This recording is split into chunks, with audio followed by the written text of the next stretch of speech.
نحمده ونصلي على رسوله الكريم أما بعد فأعوذ بالله من الشيطان الرجيم بسم الله الرحمن الرحيم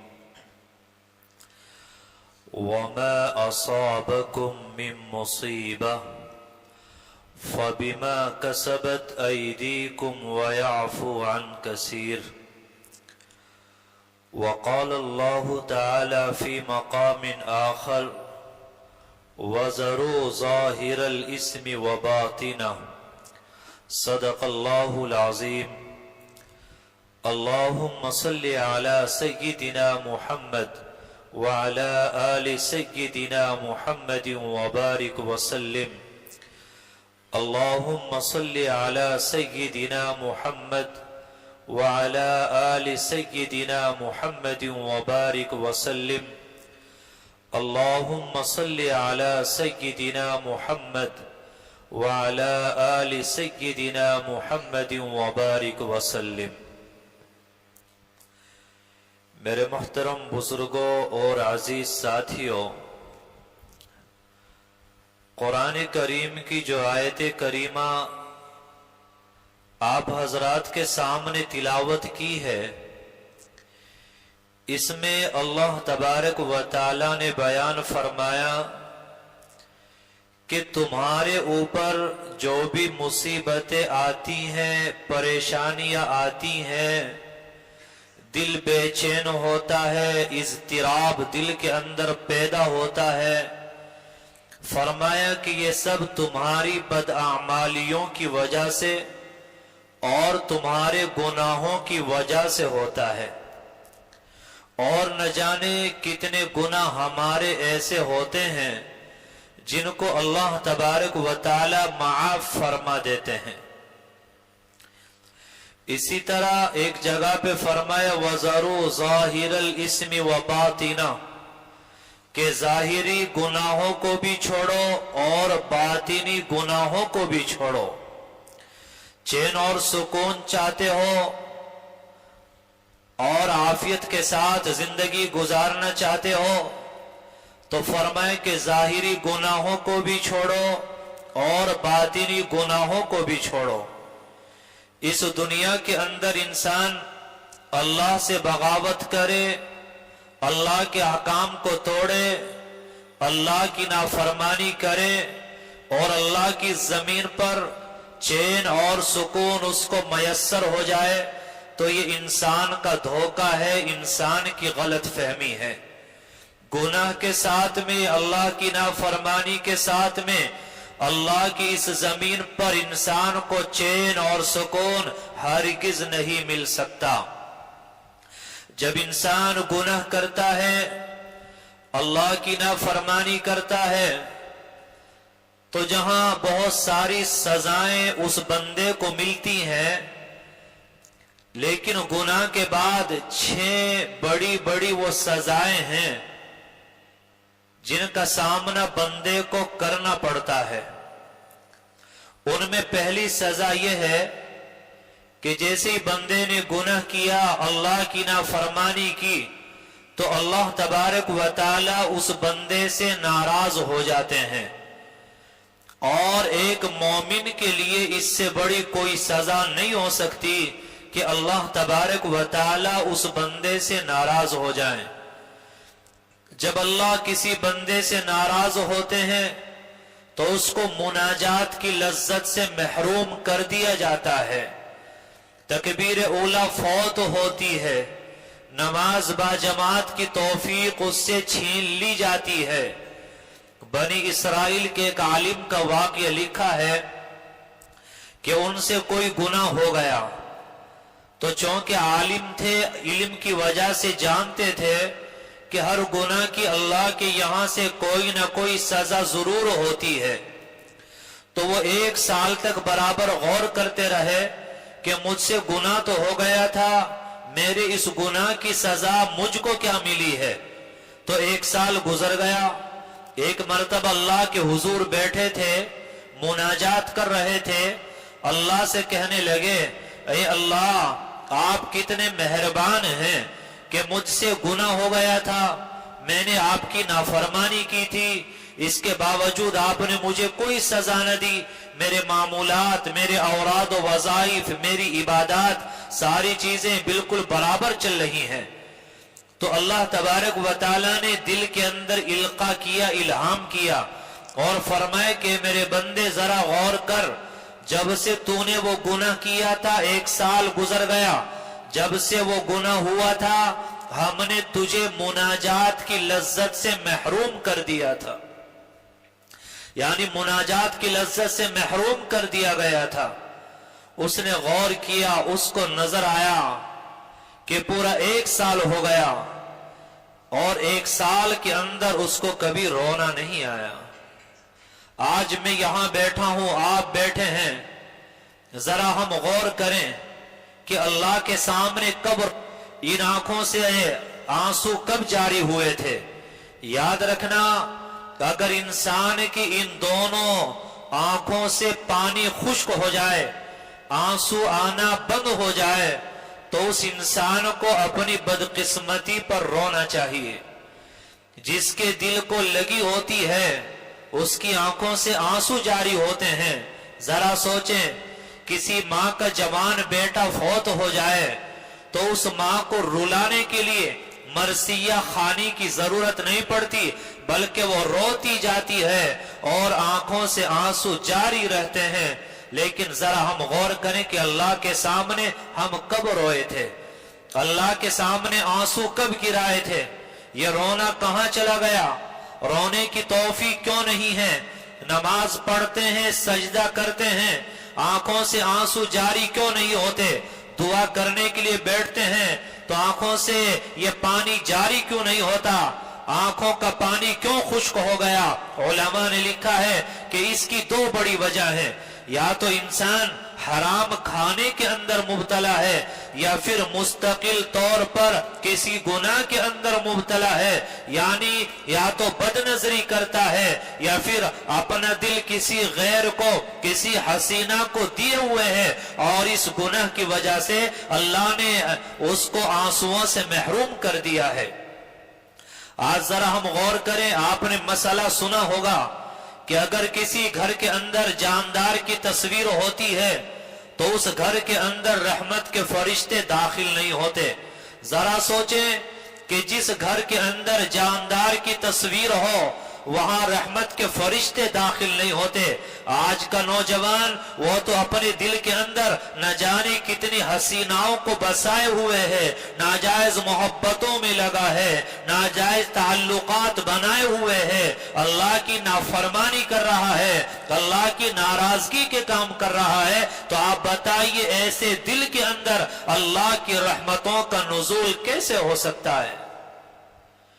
میرے بھائیوں، یہ پریشانیاں، یہ حالات جو ہمارے اوپر چھائے ہوئے ہیں، یہ ہماری بدعمالیوں کا ثمرہ ہے، یہ ہمارے گناہوں کا ثمرہ ہے، اور ہمارے گناہوں کی وجہ سے یہ سب کچھ ہمارے ساتھ ہو رہا ہے۔ فرمایا کہ گناہ کی دوسری بڑی سزا، کہ جب انسان گناہ کرتا ہے تو دوسری سزا یہ ملتی ہے کہ عبادات کی توفیق چھین لی جاتی ہے۔ قرآن پڑھا ہوا ہے، قرآن کی تلاوت کو من نہیں کرتا، نفل پڑھنے کو دل نہیں چاہتا، نماز قضا پڑھی جا رہی ہے۔ فرمایا کہ جب آدمی گناہ کرتا ہے اللہ نیک اعمال کی توفیق چھین لیتا ہے۔ آدمی سمجھتا ہے کہ میں نماز پڑھنے کے لیے مسجد نہیں گیا، نہیں، یہ سمجھنا چاہیے کہ میرے گناہوں کی وجہ سے اللہ مجھ سے ناراض ہے، اس وجہ سے اللہ نے مجھے اپنے گھر کے اندر آنے کی توفیق ہی نہیں دی، اور اپنے گھر کے اندر آنے سے اللہ نے مجھے محروم کر دیا۔ آج بندہ سمجھتا ہے کہ تہجد نہیں پڑھی جا رہی ہے، آنکھ نہیں کھلتی، رات بڑی چھوٹی ہو رہی ہے۔ نہیں، ایسا نہیں ہے، بلکہ مسئلہ یہ ہے کہ ہم نے اپنا چہرہ اس قابل نہیں بنایا، اپنا دل اس قابل نہیں بنایا کہ اللہ تبارک و تعالی